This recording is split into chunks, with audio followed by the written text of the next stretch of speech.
안녕하십니까? 인간의 삶과 운명, 그 깊이를 탐구하는 시간입니다.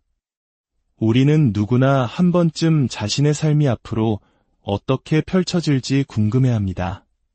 기쁨의 순간은 언제 찾아오고 시련의 계절은 어떻게 지나가야 할까요?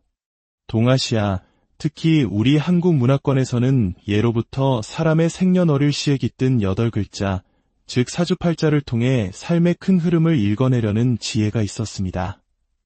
이것은 단순히 미래를 맞추는 점수를 넘어 한 인간이 타고난 기질과 운의 흐름을 이해하고 더 나은 삶을 향해 나아가기 위한 일종의 인생 지도와도 같았습니다.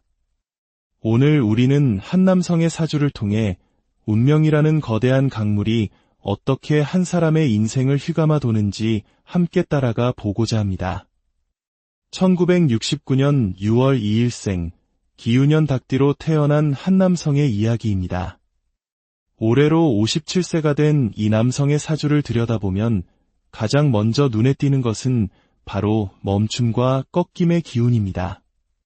마치 힘차게 달리던 마차가 갑자기 고삐를 당겨 멈추어 서고 잘 뻗어나가던 가지가 예기치 못한 바람에 뚝 부러지는 듯한 형상입니다.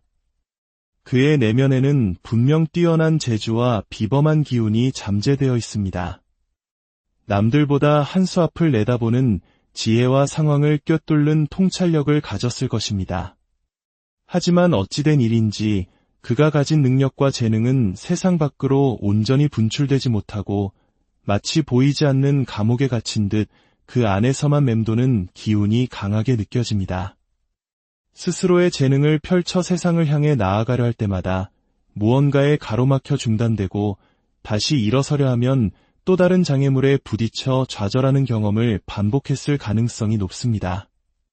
이로 인해 세상으로부터 받아야 할 마땅한 환호와 대우를 받지 못하고 때로는 깊은 박탈감과 소외감을 느꼈을지도 모릅니다. 본래 이 사주는 학자의 머리, 즉 명석한 두뇌를 타고났으며 가문에서도 높은 자리에 올라이름을 떨칠 수 있는 감투의 운을 지니고 있습니다. 그의 운명 속에는 분명 한 시대의 흐름을 타고 하늘 높이 날아오를 기회가 약속되어 있습니다. 마치 잠자던 용이 여의주를 물고 승천하듯 귀인의 도움이나 시대의 변화에 힘입어 다시 한번 날개를 활짝 펼칠 순간이 찾아올 것이라고 사주는 말하고 있습니다. 하지만 그때는 아직 오지 않은 것으로 보입니다. 그렇다면 현재 그가 지나고 있는 시간은 어떤 모습일까요? 안타깝게도 지금은 운명의 겨울과도 같은 시기입니다. 지난 몇 년 전부터 시작된 이 기운은 올해를 지나 앞으로 몇 년간 더 이어질 것으로 보입니다. 이 시기에는 특히 사람과의 관계에서 충돌과 마찰이 잦아질 수 있습니다. 내가 뱉은 말이 오해를 낳고 나의 의도와는 다르게 상황이 흘러가 구설수에 오를 수 있으니 입을 무겁게 하고 말을 아껴야 하는 시기입니다. 또한 내가 애써 이룩한 것들을 잃게 될 수도 있는 기운이 감돕니다. 재물이 깨지고 애써 지켜온 자리를 다른 사람에게 내어주어야 할 수도 있습니다. 모든 것이 조각나고 흩어지는 듯한 불안정한 흐름 속에 놓여 있습니다. 이러한 운의 흐름 속에서 만약 그가 어떤 조직이나 단체를 이끌게 된다면 그 과정은 순탄치 않을 것입니다. 사람을 아우르는 데에는 시기와 운이 따라야 하는데 지금은 그 운이 그를 받쳐주지 못하고 있습니다. 오히려 사람들과의 잦은 충돌로 인해 조직에 불협화음이 생기고 결국 모든 것이 무너져 내리는 실패의 쓴맛을 볼 수도 있습니다. 그의 성정에도 양면적인 모습이 존재합니다. 겉으로는 사람들과 어울리고 흥이 많아 보이지만 그 이면에는 누구에게도 드러내지 않는 자신만의 색깔과 고집스러운 면모를 깊이 감추고 있습니다. 자신만의 세계에 갇혀 타인의 의견을 받아들이지 않으려는 경향이 있는데 이러한 성격이 운이 좋지 않은 시기에는 사람들과의 벽을 더욱 높게 쌓는 원인이 될 수 있습니다. 사주에서 말하는 대장이란 단순히 우두머리 자리에 오르는 것을 의미하지 않습니다. 진정한 대장은 사람들의 마음을 얻고 그들을 아우를 수 있는 큰 그릇을 가진 사람을 뜻합니다. 하지만 이 사주를 가진 인물은 안타깝게도 세상을 품을 만큼 큰 그릇은 아니라고 합니다. 그의 그릇은 딱 정해진 크기만큼의 사람과 일만 감당할 수 있도록 타고났습니다. 겉모습은 화려해 보일지 몰라도 속은 비어있는 빛 좋은 게살구와 같다는 평가는 그래서 나옵니다. 실속 없이 말만 앞서거나 자신의 이익을 위해 달콤한 말을 하지만 정작 내실은 부족한 모습을 보일 수 있습니다. 머리는 명석하지만 깊이 있는 학문이나 철학으로 세상을 이끌어가는 이인의 풍모를 갖추지는 못했습니다. 그는 거대한 바다를 호령하는 고래가 되기보다는 자신에게 주어진 연못 안에서 만족하며 살아가는 운명에 더 가깝습니다. 그렇다면 그의 인생은 이대로 좌절과 아쉬움 속에서 끝나게 될까요? 사주는 그렇지 않다고 말합니다.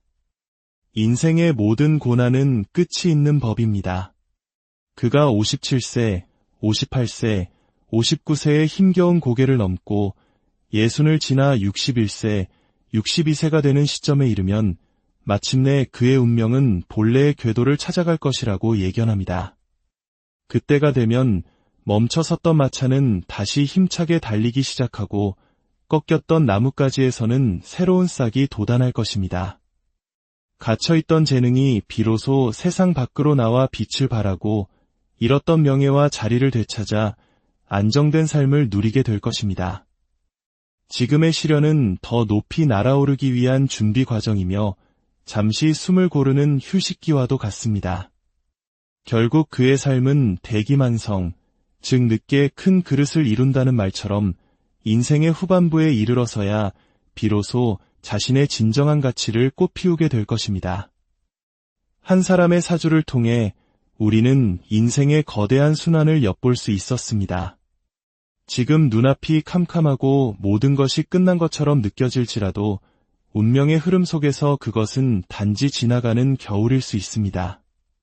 중요한 것은 혹독한 겨울을 어떻게 견디고 다가올 봄을 어떻게 맞이할 것인가에 대한 지혜일 것입니다. 오늘의 이 이야기가 여러분의 삶을 되돌아보는 작은 계기가 되었기를 바랍니다. 저희가 전해드리는 인생과 지혜에 대한 이야기에 마음이 움직이셨다면 채널을 구독하고 알림을 설정해 주십시오. 여러분의 관심과 응원은 저희가 더 깊이 있고 의미 있는 콘텐츠를 만드는데 가장 큰 힘이 됩니다. 여러분의 구독 하나하나가 저희에게는 따뜻한 격려이자 빛나는 영감입니다. 부디 여러분 모두 각자의 인생이라는 길 위에서 지혜롭게 걸음을 내딛고 자신만의 때를 만나 활짝 피어나시기를 기원합니다. 지금까지 들어주셔서 진심으로 감사합니다.